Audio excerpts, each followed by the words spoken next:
I overheard my sister and our mutual friends talking about how I'm not good enough for my boyfriend. They don't know I heard, and now I feel completely lost. My sister, 25F, and these friends are the people I consider closest to me. I, 23F, love them so much, I even once tried to donate a kidney for one of them. So, hearing what they truly think about me broke my heart. My boyfriend, 25M, is an amazing person. He's kind, funny, incredibly smart, and honestly looks like a model. He's also asexual, which has never been an issue between us. We've worked through it together, and he's open about it with everyone, which I fully support. Last week, he and I were supposed to hang out, but he got called into work after just half an hour. It didn't bother me much since I had a killer headache and ended up going home anyway. My sister and I live together to save money, and we're stuck in a lease for another year, so I feel completely trapped. After I got home that night, I closed my bedroom door, turned out the lights, and took a nap. At some point, I woke up to hear my sister and a few friends in our apartment. They were getting ready to go out clubbing, drinking a bit while waiting for everyone else to arrive. I didn't get up because, honestly, I didn't feel like putting pants on. Then, they started talking about me, and unfortunately curiosity got the better of me. They were saying how they couldn't believe I was dating my boyfriend, how he was too good for me, and how I was too ugly to be with someone like him.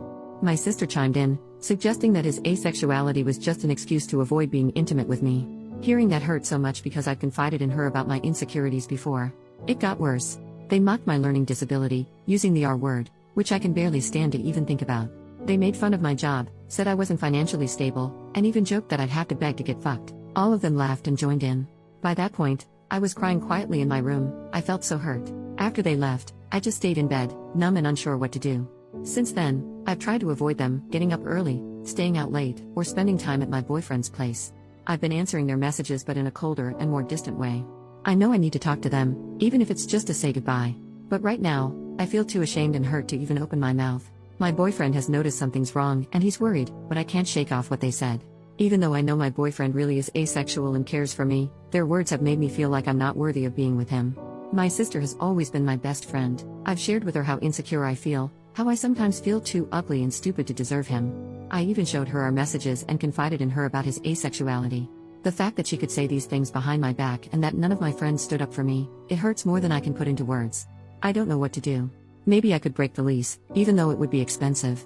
I don't know how to explain it to them, though, or how I could ever face them again. I'm not even sure if I should tell my boyfriend what happened. Edit to add, I can't thank everyone enough for all the support and advice. Seeing so many people take the time to offer help has truly made this heartbreak a bit easier to bear. I'm planning to talk with my boyfriend tomorrow when we're at his place. I think I might just show him this post. Edit to, again, thank you all so much.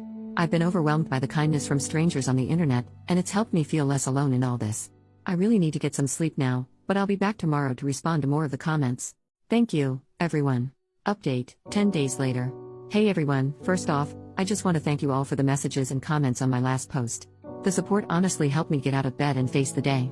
I ended up showing my boyfriend the post because I just couldn't find the right words to explain it all. He was sad and disappointed, but as an asexual person, he's dealt with his fair share of ignorance and harsh comments, so he understood. Mostly, he felt angry on my behalf and agreed with a lot of the advice, especially that I should confront my sister. We decided a letter would be the best way since I often write letters for different occasions, and it felt less confrontational but still meaningful. Writing it was one of the hardest things I've ever done. I kept it simple and direct, telling her I'd overheard what she and our friends said about me. I told her I was willing to work on our relationship, but I needed some distance to process everything. I also talked to our landlord, who's actually a lovely woman, and she had no issue with breaking the lease. I offered to help find a replacement, but she already had someone lined up, so it worked out. My plan was to pack and leave the letter on my sister's bed, but she came home early and caught me in the middle of it. I decided to just go for it and told her outright that I'd overheard everything they said about me, that I wasn't good enough, the names they called me. At first, she tried to deny it, but I wasn't having any of that.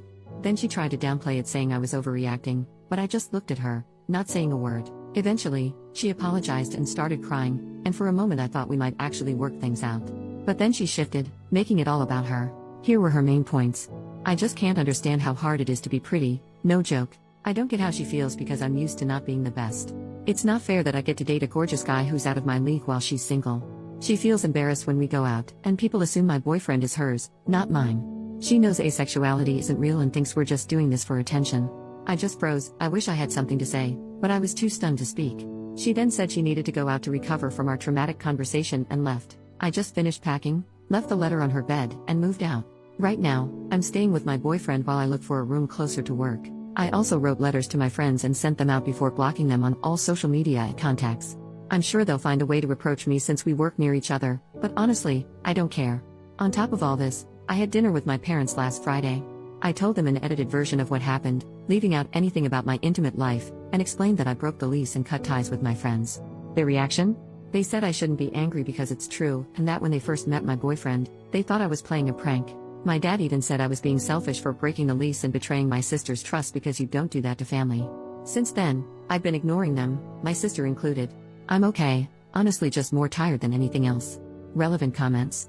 Commenter number 1, this is a little bit off topic, but I'm curious as to how your relationship dynamic works with your boyfriend. I don't know too much about asexuality / you mentioned you have a disability, so if it isn't too personal for me to ask, how does your relationship work? How do you go about an intimate life? I don't mean to be offensive or nosy, so apologies in advance, I'm just curious. OP, don't worry. Asexuality is a scale, like the hetero and gay scale. At one side you have the asexual and on the other the allosexual. Between you have different shades of gray. Some people don't feel intimate attraction but don't really care about making love if it makes their partners happy, some really don't want to do it, some only feel intimate attraction for those they have an emotional connection. It's a very diverse community. As for the obstacles of dating an asexual man, I guess it mostly falls into what you consider a deal breaker. What are your needs, etc. I can live without love making. I can live happy without love making. Again, it's about compromise. There are other things in my relationship that are more important to me than love making and they are being met, so I'm happy.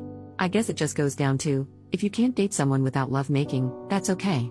If you can, that's okay too. The only wrong thing is to start shitting rules.